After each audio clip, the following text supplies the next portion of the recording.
السلام عليكم. أنا اليوم في مدينة الناظور. بعد يوم العيد. البارح كان العيد، اليوم الثاني عيد. هذا العام ما كان لا ذبيحة لا والو. جيو معنا نكتشفوا مدينة الناظور بدون أضحية. أنا اليوم كنتواجه في ساعة الشبيبة، أو لا ماشي ساعة الشبيبة، حدا فندق رياض. ساحة هاد الساحة عامرة بالحمام، الناس كيعطيو الأكل للحمام. ولكن واحد الحاجة شفتها ما عجبتنيش، زعما ضراتني في خاطري.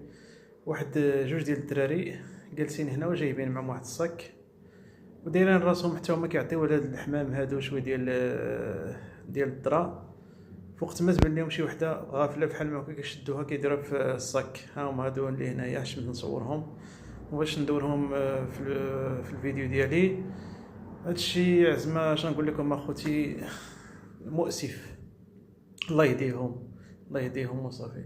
المهم اخوتي، كيف ما كتشوفوا الناس معيدين لابسين عبايات وكيدوروا كيمشاو غاديين، الناس غاديين جهة الكورنيش والاحياء، الناس كيتساراو. هادو هما الاجواء بالليل. نتوما كيف ما كتشوفوا اجواء خاويه بالليل، كلشي ساد، كلشي باقي معيد. ايوا هادو هما الاجواء اخوتي. الفيديو الى الاعجاب ديالكم، وتحياتي اليكم، وصلتوا ليا كنشكر عليكم بزاف. شكرا.